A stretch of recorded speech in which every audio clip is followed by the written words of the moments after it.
नमस्कार, आप देख रहे हैं न्यूज 18। मैं हूं आपके साथ मेनका चौधरी। दिल्ली एनसीआर में प्रदूषण के हालात बहुत खराब हो चुके हैं। दिवाली के बाद दिल्ली एनसीआर कई इलाकों में हवा फिर से जहरीली हो चुकी है। नोएडा, गाजियाबाद, मेरठ समेत यूपी के कई शहरों में हवा प्रदूषित हो चुकी है। नोएडा में आज AQI 378 और ग्रेटर नोएडा का AQI 361 दर्ज किया गया। धुंध की चादर लोगों की सांसों और साफ हवा के बीच दीवार बन गई है, जिससे लोगों को सांस लेने में भी दिक्कत हो रही है। दिल्ली का AQI 373 दर्ज किया गया। सांसों पर संकट जारी है। आम आदमी को फिलहाल कोई राहत नहीं मिलने वाली है। दिल्ली एनसीआर का प्रदूषण स्तर दीपावली के बाद से लगातार दोबारा बढ़ रहा है और नोएडा और ग्रेटर नोएडा की अगर बात करें तो नोएडा का एयर क्वालिटी इंडेक्स 373 के आसपास दर्ज किया गया है, तो वहीं ग्रेटर नोएडा का भी एयर क्वालिटी इंडेक्स 361 के आसपास दर्ज किया गया है। और आप तस्वीरें भी देखेंगे, इस समय हम नोएडा के एलिवेटेड रोड पर मौजूद हैं और आप विजिबिलिटी देखिए, सफेद चादर से पूरा शहर ढका हुआ है। अगर बात करें तो यह हाई राइज बिल्डिंग जो दिखाई देती थी वो देखिए ओझल सी हो गई, धुंधली सी हो गई और एक सफेद चादर, मोटी सफेद चादर इन पर पूरी तरीके से ढकी हुई है। दूसरी तरफ अगर सड़क पर बात करें तो नीचे देखेंगे जो वाहन है आवागमन कर रहे हैं, विजिबिलिटी बेहद कम हो गई है। विजिबिलिटी के लिहाज से ये आम आदमी को समस्या का सामना करना पड़ता है, क्योंकि प्रदूषण की वजह से आम आदमी जो सड़क पर चल रहा है उसको इन चुनौतियों से दो चार होना पड़ता है। और इसके अलावा जो तीसरी सबसे बड़ी समस्या है वो श्वास को लेकर है। आम आदमी को श्वास की समस्याओं से बेहद जूझना पड़ता है। अगर बात करें खासतौर पे बच्चे, बुजुर्ग, प्रेग्नेंट महिलाएं और एस्थमेटिक पेशेंट, इनको समस्याओं से सामना करना पड़ता है और डॉक्टर भी यही सलाह करते हैं कि बेवजह घरों से ना निकले, मास्क का इस्तेमाल करें। क्योंकि आप पीछे तस्वीरें देखेंगे, ये एलिवेटेड रोड है, कनेक्टिंग रोड है, वाहनों का दबाव बहुत रहता है, लिहाजा आप देखेंगे विजिबिलिटी कितनी कम है। ये सामने ग्रीन बेल्ट है मेरे, वो भी पूरी तरीके से ढकी हुई है और ऐसे में आम आदमी को बहुत समस्या का सामना करना पड़ता है। आपको बता दें, दीपावली के बाद से जब आतिशबाजी हुई है उसके बाद से प्रदूषण का ग्राफ एक बार दोबारा बढ़ा है। दिवाली से पूर्व बारिश होने की वजह से आम आदमी को राहत मिली थी, एयर क्वालिटी इंडेक्स बेहद कम हो गया था, लेकिन एक बार फिर से। तो ये तो नोएडा की स्थिति हमने आपको दिखाई। दिवाली के बाद राजधानी लखनऊ समेत प्रदेश के 18 शहरों में एयर पॉल्यूशन बढ़ चुका है। कई शहरों की हवा बहुत खराब श्रेणी में आ गई है। कानपुर की अगर बात करें तो यहां की हवा भी गुणवत्ता के लिहाज से बेहद खराब है। शहर के कुछ इलाकों में AQI 300 के पार पहुंच चुका है। वहीं पिछले दिनों निमोनिया के मरीजों में भी इजाफा हुआ। विशेषज्ञों की माने तो प्रदूषण बढ़ने से निमोनिया, हार्ट पेशेंट की संख्या बढ़ी है। मौसम के बदलने के साथ साथ प्रदूषण की मात्रा भी दिन प्रतिदिन बढ़ती जा रही है और पिछले 5 दिनों के अंदर ये 5 गुना तक बढ़ चुकी है। जिस प्रकार से दिवाली में लोगों ने दिल खोल के पटाखे चलाए, उससे भी AQI लेवल बढ़ा है। और अगर कानपुर की बात करें तो कानपुर में मैक्सिमम 300 तक चला गया। इस वक्त देख सकते हैं कि इस पे प्रदूषण का हाल क्या है कि मैं आपको पेड़ों पे डिस्प्ले दिखाना चाहूंगा। देखिए पेड़ों की कितने धूल चढ़ी है इस पे, और इसको हम हाथ से धीरे धीरे करके साफ कर रहे हैं। इस तरह ये परत लोगों के नाक के माध्यम से उनके लंग्स तक भी पहुंच रही है और जो पल्मोनोलॉजी की जिन्हें शिकायत, जिन्हें सांस की तकलीफ है, उनके लिए ये परेशानी का सबब बनती आ रही है। अगर OPD की बात की जाए तो 48 घंटे में 500 से ज्यादा मरीज कानपुर के सरकारी अस्पतालों में पहुंचे। इन सब के बीच देखिए किस तरह खुले में लोग कूड़ा जला रहे थे और हालांकि मीडिया को देखने के बाद इसको बुझा दिया गया। कहीं ना कहीं कर्मचारियों की भी लापरवाही, कूड़े में दिल्ली और नोएडा में बड़ी संख्या में पूर्वांचल के लोग भी रहते हैं, लेकिन यहां यमुना काफी गंदी है। यमुना नदी में एक बार फिर गंदा बदबूदार झाग देखने को मिल रहा है। दिल्ली सरकार के तमाम दावे और वादे फेल नजर आ रहे हैं। लोग आशंकित हैं कि अगर इसी तरह गंदगी रही तो छठ पूजा वो कैसे करेंगे।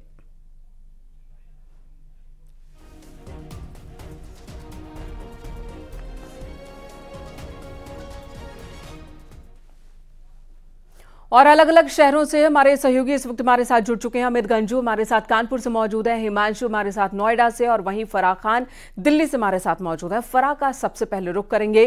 फराह, हमने देखा और आपने कल भी अपनी रिपोर्ट पेश की थी कि किस तरह से दिल्ली में दीपावली के बाद एक बार फिर से पॉल्यूशन बढ़ गया है। यमुना नदी भी गंदी है, छठ पर्व भी नजदीक है। ऐसे में क्या कह रहा है प्रशासन, क्या कह रहा है मौसम विभाग? देखिए मेनका, बिल्कुल जब हर साल छठ के महापर्व की तैयारियों की बात होती है तो ये जो दूषित पानी आप मेरे ठीक पीछे देख पा रही हैं, ये हर साल सवाल खड़ा हो जाता है कि कैसे पूजा होगी। एक तरफ दिल्ली की जो हवा है वो जहरीली है, तो दूसरी तरफ आप ये पानी देख सकती हैं पूरी तरीके से दूषित है, और फिर इस पे सियासत भी हमेशा देखने को मिलती है। लेकिन जो लोग हैं वो परेशान हो जाते हैं क्योंकि पूजा करनी होती है। तो देखिए दिल्ली की अगर बात करें तो दिल्ली में मौसम ने करवट बदली थी, कुदरत ने जो है अपना रुख अपनाया था और उसके बाद जो है वो प्रदूषण धीरे धीरे कम हो रहा था, लेकिन आतिशबाजी जमकर हुई है। उसके बाद जो है वो हाल बेहाल है। आप देख सकती हैं हर जगह आपको स्मोक की चादर देखने को मिल रही होगी। और आप दूसरी तरफ इस डेडली कॉकटेल की बात करें तो पानी भी गंदा है, तो लोगों के लिए हाल लगातार बेहाल होता जा रहा है। अभी 2-3 दिन बाद लोगों को यहाँ आकर पूजा करनी है, ऐसे में यहाँ पर तैयारियां की जा रही है। देखिए जब भी बात आती है कि प्रशासन क्या कर रहा है, क्या कदम उठाए जा रहे, देखिए प्रदूषण के लिए ठोस कदम उठाए जा रहे थे। ऑड इवन भी है, पार्किंग की फीस बढ़ा दी गई है, कोशिशें की गई है, हेल्थ एडवाइजरी जारी है, लोगों से अपील बिल्कुल, की लेकिन जा रही ये तमाम जो उपाय किए जाते हैं ये तब किए जाते हैं फराज, जब हालात बिगड़ जाते हैं, जब हालात बहुत ज्यादा बेकाबू होने लगते हैं, तब तमाम उपाय किए जाते हैं। उनमें भी कई तो इम्प्लीमेंट ही नहीं होते। ऑड इवन की तो शुरुआत ही नहीं हो पाई थी। और रही बात यमुना की, तो हर साल छठ महापर्व पर यमुना की तरफ नजर होती है और पूरे साल यमुना को गंदा किया जाता रहा है, सफाई के नाम पर कुछ नहीं होता। ये हर साल की तस्वीर हम देख रहे हैं। हिमांशु नोएडा से हमारे साथ मौजूद है। हिमांशु, नोएडा की तस्वीर भी आपने दिखाई और एयर पॉल्यूशन तो हमें दिख रहा है, क्या इंतजाम किए जा रहे हैं प्रशासन की ओर से, अथॉरिटी की ओर से, कि लोगों को थोड़ी राहत मिल सके? देखिए मेनका, आपको सबसे पहले बता दें कि एयर क्वालिटी इंडेक्स जिसकी हम बात कर रहे हैं वो भी इस समय रेड जोन में है, चाहे नोएडा की बात हो चाहे ग्रेटर नोएडा की। नोएडा में एयर क्वालिटी इंडेक्स 368 के आसपास दर्ज किया गया और ग्रेटर नोएडा में 371 के आसपास दर्ज किया गया।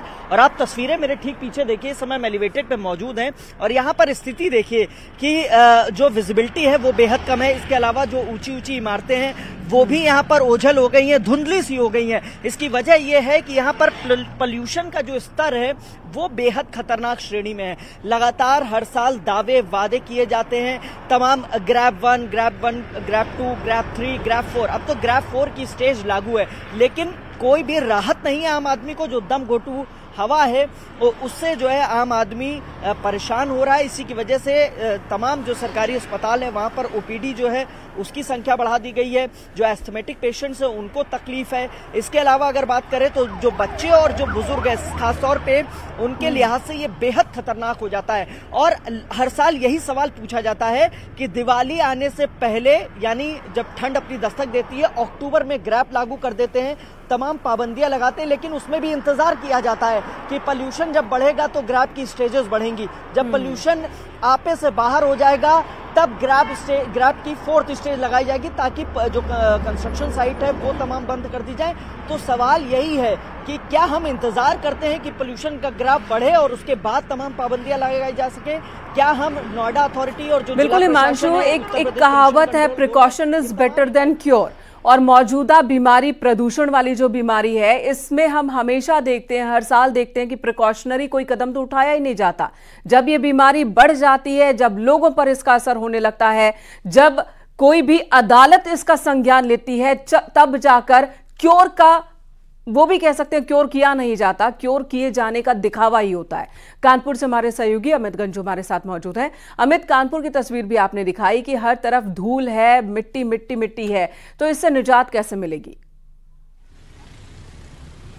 देखिए मेनका जी, मैं आपको बताना चाहूँगा, जैसे कि मेरे दोनों सहयोगी बता रहे थे, कानपुर से अछूता नहीं। कानपुर में भी जो AQI लेवल, कानपुर के 4 सेंटर्स ऐसे हैं। अगर बात करें IIT कानपुर की, हम बात करें नेहरू नगर की, हम बात करें केवई नगर की, या हम बात करें आउटर स्कूल्स की, इन चारों जगह पर जो मशीन लगी जिसमें होता है, इसमें पहले अगर हम आज से 48 घंटे बैक की तरफ जाएँ, जब तक पटाखे नहीं आए चले थे या तो 160 के बीच में फ्लोट कर रहा था, 118 से 160 के बीच फ्लोट कर रहा था, मगर अचानक ये रेज आउट होकर 214, 256 और 30 तक चला गया। इस वक्त न्यूज़ 18 टीम ग्राउंड जीरो। मैं आपको तो दिखाना चाहता हूँ, देखिए ग्रीनरी इतनी करके रखी है, मगर ये देखिए ग्रीनरी का हालत देखिए आप। ये देखिए, मैं अपने करोड़ों दर्शकों को दिखाना चाहूँगा, देखिए कैसे इसका धूल की परत, स्मॉग कैसे जाता है। और ये यही चीज़ लोगों के नाक से या ब्रीदिंग के माध्यम से चली आती है। तो सड़कों पर देखिए कि जो कंस्ट्रक्शन काम हो रहा है, ये भी एक बहुत बड़ा इशू है। इन सब के अलावा आपको देखिए प्लांट्स की बात करें तो हालांकि पानी का छिड़काव जरूर हो रहा है, किया जाता है, मगर पौधे जस्ट के तस देखिए, इस पौधे की तरफ हम फिर आएंगे, देखिए कितनी गंदगी है। देखिए पाउडर जहाँ तक खिलाया जा रहा है, ऐसा लग रहा है कि कोई पाउडर